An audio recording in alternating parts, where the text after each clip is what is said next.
Good afternoon. My name is Greg Cook with Promess Incorporated. I'm going to be talking a little bit today about using servo-controlled technologies and processes to assemble and test to a functional requirement. So the first question that might come up is, what is that? What does it mean?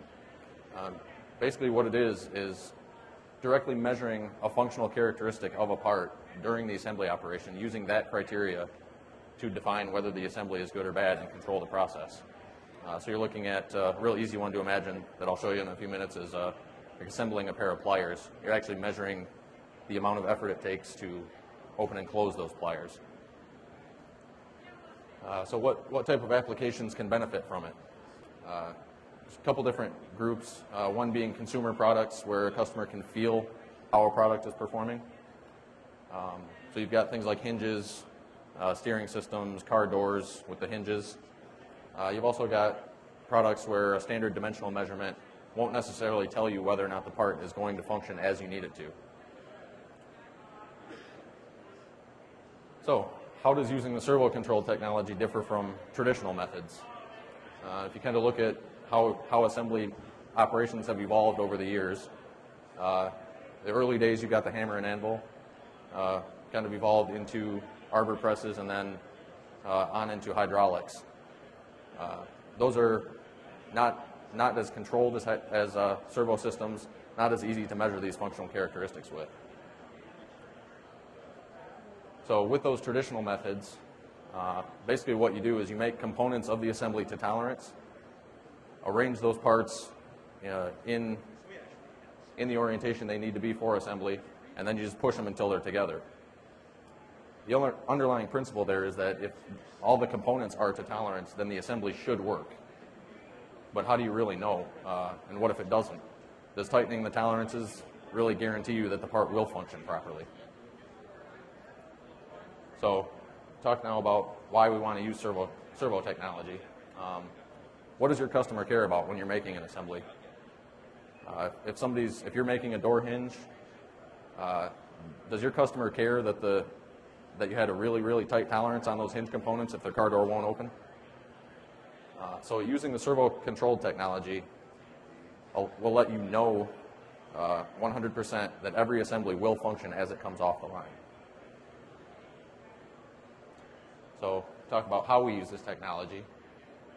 Using the servo technology, you have integrated sensors, and with the servo systems you can control the full operation. You can also monitor that operation so you can get your pass-fail criteria of the functional characteristics. So typical servo system layout here, you've got an actuator. This can be a press system, a torque system. It can also be a combination of the two where you're pressing and torquing the same part at the same time.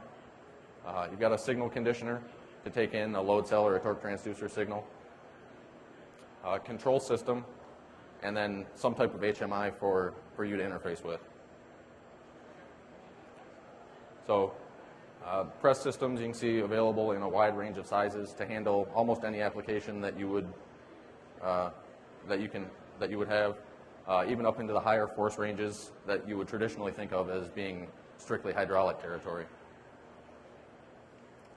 We've also got torque systems all the way up into 2,500 Newton meters and above. And a rotational press, like I talked about, pressing and torquing an assembly at the same time. Now, a couple things are important with your control system for this strategy. One, you have to be able to adjust the operation dynamically. So real time, take feedback from your sensors during the assembly operation and use it to adjust the operation on that part. So it's not something where you're going to take a running average and adjust the next part based on data from previous parts.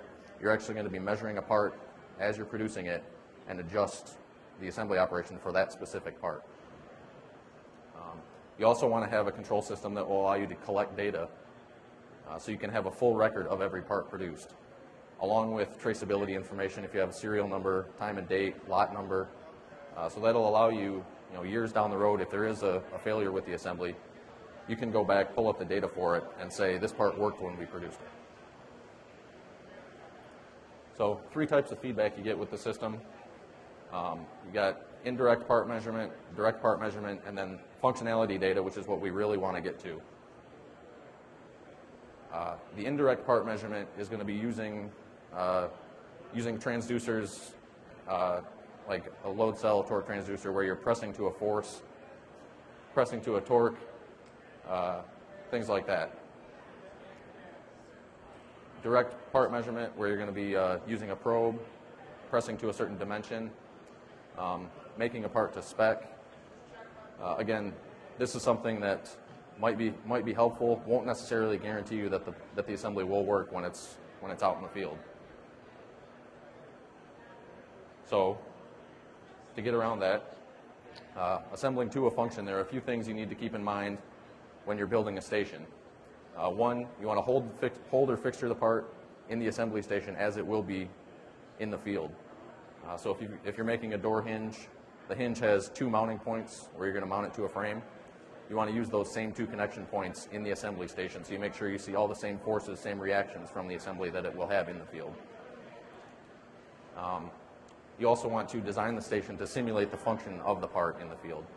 So with the door hinge, you want to exercise it in the assembly station and measure the torque that way as it would be in the finished product. Define the criteria. Obviously, you need to know what you're going to consider a good and bad part. And then a real important one is the station has to be designed with process measurement in mind. So a good idea usually when you're designing these stations is to build it as a gauging station that also happens to make a part. So it should be able to pass an R&R just as a regular gauging station would, but it will actually be assembling the part. And then finally, sensors, you want integrated as close to the part as possible to minimize effects of friction, inertia, any outside influences that might come in as you get farther and farther away from the part. So we've got a few examples here.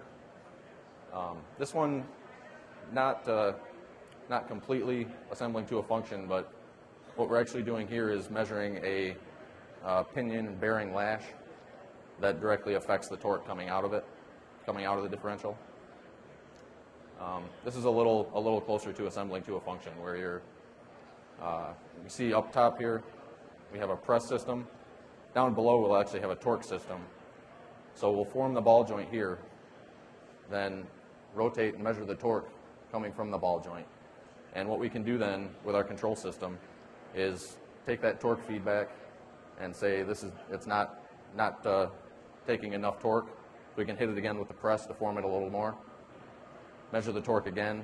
Use kind of a press and measure strategy until every ball joint takes the same amount of torque.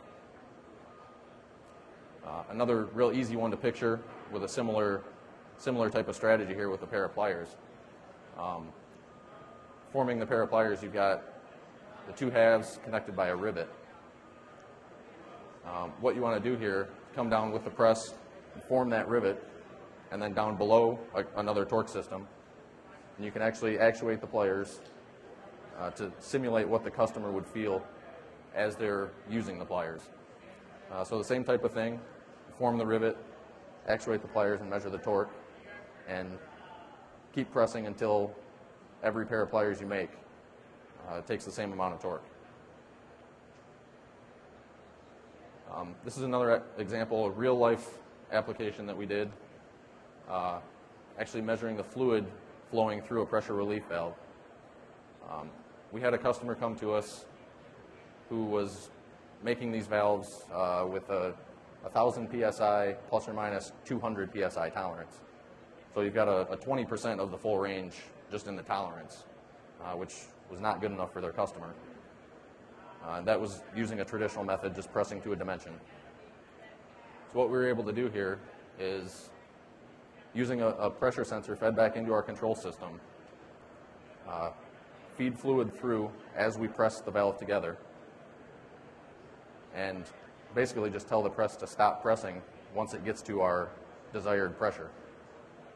Using that strategy instead, you can see here their target when they came to us was to reduce the plus or minus 200 to plus 70 minus 50. Using that strategy, we were actually able to reduce it to 1,000 plus or minus 2 psi. So it was 100 times improved tolerance. Another one that's real easy to picture with a door hinge. This was another real application that was done. And for this application, there were actually 2 torque units. One would actuate the hinge, and another to tighten the nut here and set the spring tension. And if you think of a car door, when you open it, it's got those 2 points that it sticks, or the 2 detent points. But what you can do with the 2 torque systems is you actuate the hinge with one, and you get a torque versus angle curve here. So you can see how much torque it takes to get over the 2 detents, or how much effort a person will have to apply to the door to open it.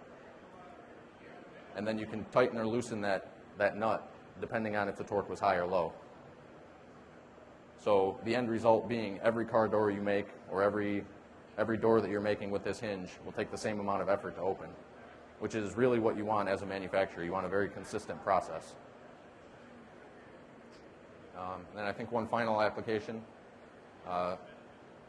radial riveting for a steering column, and this is another similar one. You can see a setup here where there's a rivet here that's being formed that sets the tension on a steering column.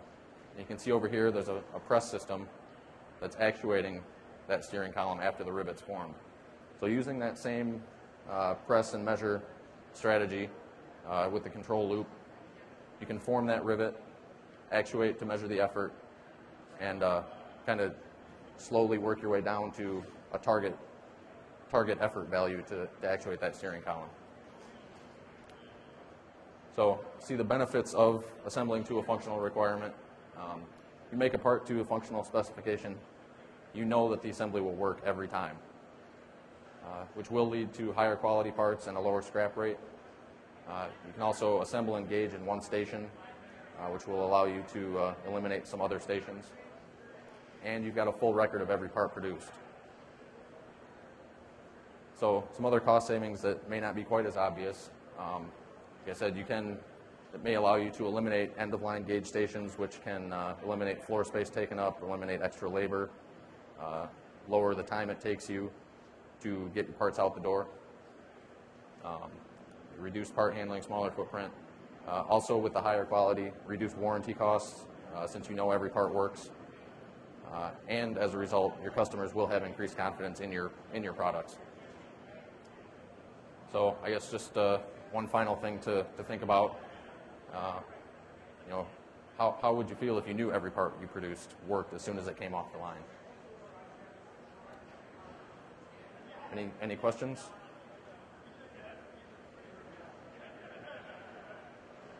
Okay. Thank you.